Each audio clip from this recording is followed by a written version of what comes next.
All right, thanks so much everyone for coming. I think we still have a few people we're expecting to join us throughout today. And I'm very, very happy to see today, which is the launch of the Female Academic Network for African Research and International Collaboration. We've been so excited. You know, last year when we started this, we didn't know we'll be here already today. And you can see my excitement in my pink gown. I don't think I've ever worn a pink before. And anyway, it's not a stereotype that pink is for only women anyway, but yeah, that was my only way I could express my excitement for today. So I think I've written just a little speech just to allow me to touch on some very key aspects as part of the welcome and to talk a little bit about the African continent, which has immense potential. Our diversity, our young people, our women, our natural intellectual resources are immense, they are unlimited. And we know that for us to realize the full potential, we must transform how knowledge is produced, shared, and applied. And we're going to listen to Professor Adam Carter, who will tell us a little bit about epistemic injustice in a moment. Research is one of the engines that drives development. It informs policy and also builds resilience in our society. So for Africa as a continent, research is a key aspect for the development of the entire continent. So we have seen remarkable progress made in Africa. Universities, research centers in countries like South Africa, Kenya, Nigeria, Egypt, Malawi, and Ghana are making significant contribution to many fields, including medicine, renewable energy, climate science, and agriculture. Also computer. We have Dr. Sophie here who is doing some incredible work around computer science, trying to energize young people to get on board. Yet we know that there are challenges that remain. African researchers still face limited funding, inadequate infrastructure, and most importantly, barriers to accessing global knowledge network. Currently, Africa produces less than 2% of the world's scientific publications, despite being home to about 20% of its population. This disparity is a call for greater investment and stronger partnership. Now, for this network, international collaboration is a central theme. And for us, international collaboration is equitable partnership, where knowledge is produced both ways, you know, from north to south, from south to west. When African scientists work together with others across the world, we will build, you know, we can bring local insight to solve real global challenges. And we're going to be hearing from some of our fantastic professors today who have begun or who are leading the way in this area. And we can see a lot of African scientists during the pandemic who have led the way in terms of genomic surveillance and public health innovation. So collaboration means building capacity through shared infrastructure, exchange programs, open access data, journal publications, and joint funding scheme. So we must envision an Africa where young scientists are empowered to lead groundbreaking research, where innovation ecosystems thrive, and where global partners see Africa as a driver of scientific discovery. In the end, the story of African research must be written by African scientists in collaboration with the world. Because when Africa rises through research and collaboration, we all rise as well. Now, before I call Professor Kathleen Rich and Adam Carter to come and welcome our guests, just to give you a quick overview of today's program. So Kathleen will welcome us on behalf of the ASBS, and Professor Carter will also speak a little bit about epistemic injustice, the Gojito Epistemic Research Center. They funded our 3 professors all the way from Nigeria who are joining us today, who are also co-founders of this network. So we have on that table Professor Grace Tayo, who is the Research Innovation Lead for Babcock University. Babcock University is one of the best private universities in Nigeria. I'm sure all Nigerians who are here know about Babcock so much. So we have Professor Fakeye Titilayo from University of Ibadan. University of Ibadan is part of our ROA network already. And we have Professor Iruka Okeke joining us online in a moment.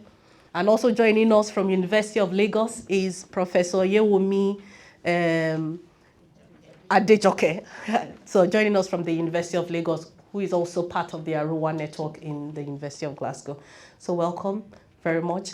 And I'll call, and after the welcome speech, we'll have a presentation of why we are taking the gender lens to the network. Why are we not just looking at academic network? We'll tell you a little bit why we are taking the gender lens. Then there will be a 3-panel discussion where we'll kind of narrow down on specific issues.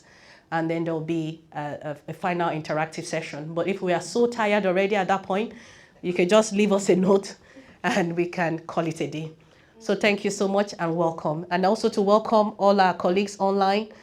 So far, we've had more than 150 participation in our pre-event activities, which we'll discuss in our next presentation. So Professor Kathleen Rich. Great, thank you so much, Josephine. My name's Kat Riek. I'm the Assistant Head of School here in Adam Smith Business School, and on behalf of the school, you're all so very welcome in joining us, whether it's in person or for those of you online. Now, our business school here at Glasgow is one of the largest in Scotland. We have over 300 staff. We have just under 5,000 students, over 51 programmes. And of course, we have a really vibrant research community as well. We are named after Adam Smith, who is seen as one of the founding fathers of modern economics, but also was far broader in his view in terms of understanding not only an idea of political economy, but also how the world worked in terms of how we can ensure flourishing and equality and justice as being central to what we do. And in the school, we try to live this through our values of being enlightened, engaged and enterprising. So what I would say is that we're really delighted about the launch of this programme. We're absolutely supportive of all the work that's gone into this, because I know that there's a lot of work that we see, and there's even more work that we don't see in terms of all the invisible labour that goes into launching these initiatives.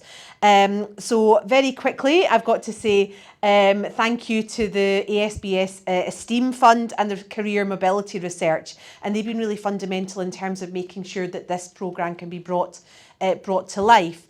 So I'm really personally excited, and also excited on behalf of the school, because I see that this is the first of a really fertile and exciting host of collaborations and initiatives that we're going to be moving forward in. And I'm very excited to be here, at least for part of the afternoon, before I have to go back to less exciting initiatives. So I would say, please make the business school and this new building that we have, please make it your home for as long as you're here for. And we very much look forward to welcoming you both today and in the future. So thank you so much, Josephine, and I'll pass back and get to the really exciting work that you'll be doing. Thank you so much, Kevin. All right, good afternoon. I'm Adam Carter. I'm a co-director of the Cogito Epistemology Research Center here at Glasgow. We're a research center that explores philosophical questions related to knowledge. And Cogito is really proud to support this initiative, which aligns with our commitments as a research center to connecting theory to practice, as well as social justice and empowerment.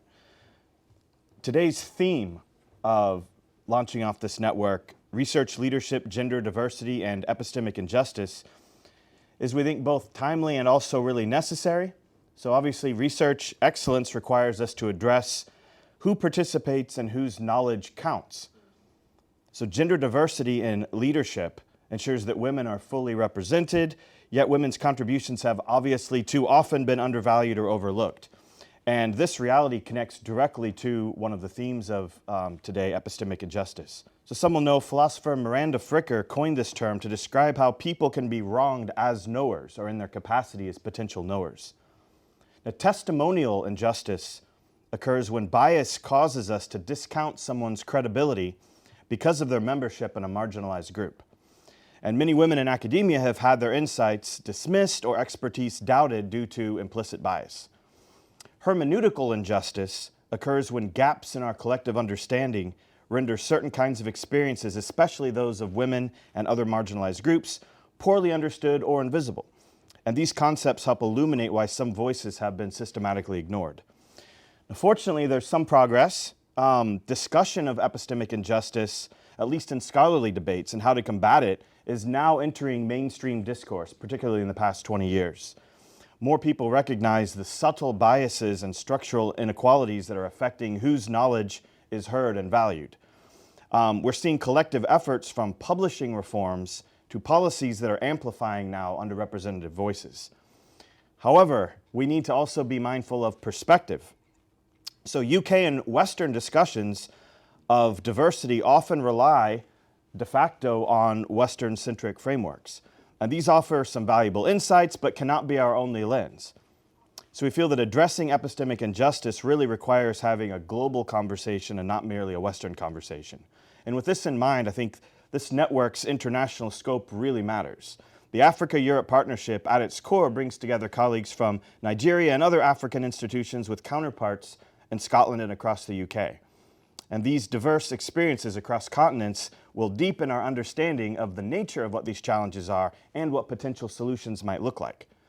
So on behalf of Cogito, I want to affirm our support of this network and also to note that our center examines how knowledge works, how it can be improved, and we have so much to learn from these collaborations. Thanks a lot for being here, and I look forward to our discussions.